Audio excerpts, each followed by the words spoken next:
ഇന്നത്തെ വീഡിയോയിൽ പറഞ്ഞിരുന്നില്ലേ അച്ചാച്ചൻ്റെ അടുത്തേക്ക് പോയിട്ട് വരുമ്പോൾ വീട്ടിൽ കുറേ പണിയുണ്ട്. അത് ഈ പണിയാണ് കേട്ടോ. അതെന്താണെങ്കിൽ ഞങ്ങൾ ചെടി വെക്കാൻ വേണ്ടിയിട്ട് അവിടെ മണ്ണെല്ലാം കോരിയിട്ട് ഞങ്ങൾ ചാക്കിൽ നിറച്ചിട്ട് വെക്കാനാണ് കേട്ടോ. അപ്പോൾ അമ്മ മണ്ണെല്ലാം എടുത്തിട്ട് വന്ന് ഇവിടെ വെച്ചിരുന്നു കേട്ടോ. ജയപ്പാപ്പൻ്റെ അവിടെ കിണർ തോണ്ടിയിട്ടുണ്ടല്ലോ, കിണറല്ല കുളം തോണ്ടിയിട്ടുണ്ടല്ലോ, അത് ആ മണ്ണാണ് ഇത്. അപ്പോൾ അവിടെ ഇരുന്ന് അമ്മ കുറേ എടുത്തിട്ട് വന്ന് ഇവിടെ വെച്ചിരുന്നു. അതെല്ലാം ഞാൻ ചാക്കിൽ ഇങ്ങനെ എടുത്ത് ഇടാനും പറഞ്ഞിട്ട് ഞാൻ കുറച്ചായിട്ട് തോട്ടി വെച്ചിട്ട് എടുത്തിട്ടോ. അത് തോട്ടിയല്ല, അത് എന്തുട്ടാണ് എനിക്കറിയില്ല കേട്ടോ. അത് കൊണ്ടിട്ട് ഞാൻ മണ്ണ് ഇങ്ങനെ വാരി ഇതിൽ ഇട്ട് നിറച്ചു. നിങ്ങളുടെ വീട്ടിൽ ഇങ്ങനെ ചാക്ക് കൊണ്ട് നിറച്ചിട്ടുണ്ടോ, അതൊക്കെ ഏതെങ്കിലും ഉറയിടുണ്ടോ എന്ന് പറഞ്ഞിട്ട് എനിക്ക് കമൻറ്റിലാണ് പറഞ്ഞു കേട്ടോ. അപ്പോൾ ഞാനും ഇത് നോക്കാൻ വേണ്ടിയിട്ട് എനിക്ക് ചെയ്യാൻ കുറച്ച് ഈസി ആയിട്ട് ഉണ്ടാവില്ലേ. അപ്പോൾ നിങ്ങൾ പറഞ്ഞു ആ സൈഡിൽ കൂടെ അച്ഛൻ പോകുന്നുണ്ട് കേട്ടോ. ബാക്കിലെ കണ്ട അച്ഛൻ വന്നിട്ട് അച്ഛനടുത്ത് ചോദിച്ചു ഇത് വാരി കൊടുക്കുമെന്ന് പറഞ്ഞിട്ട്. അപ്പോൾ ഇല്ല എനിക്ക് വേറെ പണിയുണ്ടെന്ന് പറഞ്ഞിട്ട് പോയിട്ടോ. പിന്നെ ഞാൻ അതെല്ലാം ചാക്കിൽ എടുത്ത് നിറച്ചിട്ട് ഞങ്ങൾ ആ ബാക്ക് സൈഡിലേക്ക് കൊണ്ടുപോയി വെക്കാനായിട്ട് നോക്കുന്നുണ്ട്.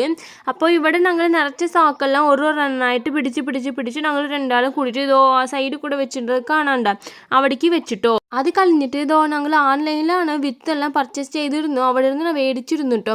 അപ്പോൾ ആ വിത്തിൽ ഇരുന്നിട്ട് നല്ല ചെടിയായിട്ട് നോക്കിയിട്ട് എടുക്കാണ് പറഞ്ഞിട്ട് ഞങ്ങൾ രണ്ടാളും കൂടി ഏതേത് വിത്തുകൾ വിടാണ് നോക്കിയിട്ടുണ്ട് കേട്ടോ. ഈ വിത്തെല്ലാം ഒരു കുഴപ്പമില്ല. അവിടെ നിൽക്കുന്ന വലുതനെങ്കിൽ വിത്ത് കൂടെ ഇതിൻ്റെ ഒപ്പം വന്നതാണ് കേട്ടോ. അത് ആദ്യം അവിടേക്കെല്ലാം നിറച്ചു. ഇപ്പോൾ രണ്ടാമത്തെ പന്തിയെല്ലാം വെക്കാണ് പറഞ്ഞിട്ടാണ് കേട്ടോ ഇപ്പോൾ ഇത് ചെയ്യുന്നുണ്ട്. വിത്തെല്ലാം ഒരു കുഴപ്പമില്ല. ഞാൻ സൈഡിൽ ലിങ്ക് തരാം കേട്ടോ, നിങ്ങൾ നോക്കി നോക്കും. പിന്നെ ഇങ്ങനെ വെച്ചിട്ട് അത് തണ്ണിയെല്ലാം ചാക്കിൽ നിറച്ചിട്ട് അത് കുറച്ച് മണ്ണ് കുതിർന്നില്ലേ, അപ്പനെ നമുക്ക് വിത്തിടാൻ സുഖമാട്ടോ. അങ്ങനെ അമ്മ ഫുള്ളായിട്ട് നിറച്ച് അതെല്ലാം കുതിർത്തി വെച്ചു മണ്ണെല്ലാം. പിന്നെ ഞാൻ അതിൽ വിത്തിടാനായിട്ട് നോക്കുന്നുണ്ട്. ഞാൻ ഏതേത് വിത്ത് വെച്ചെങ്കിലാണെങ്കിൽ പടവലങ്ക, കൈപ്പയ്ക്ക, പിന്നെ വെണ്ടക്കായ, മത്തങ്ങ ഇതെല്ലാം പോലെ വന്നിട്ട് കുറേ സാധനങ്ങളെ വെച്ചിട്ടോ. അതെല്ലാം വെച്ചിട്ട് ചെടി മുളയ്ക്കുമ്പോൾ ഞാൻ അത് കാണിച്ചു തരാം. ഞാൻ വിത്തിടുന്ന കാരണം എന്താണെങ്കിൽ അമ്മയ്ക്ക് ഞാൻ വെച്ചുമ്പോൾ ചെടി നല്ലോണം വളരുന്നുണ്ട് അങ്ങനെ ഒരു ധാരണ കേട്ടോ. അപ്പോൾ എന്നെ വിത്തെല്ലാം ഇടാൻ പറയും. അപ്പോൾ നമ്മുടെ വീഡിയോ കഴിഞ്ഞു, നെക്സ്റ്റ് വീഡിയോ കാണാം. ബൈ.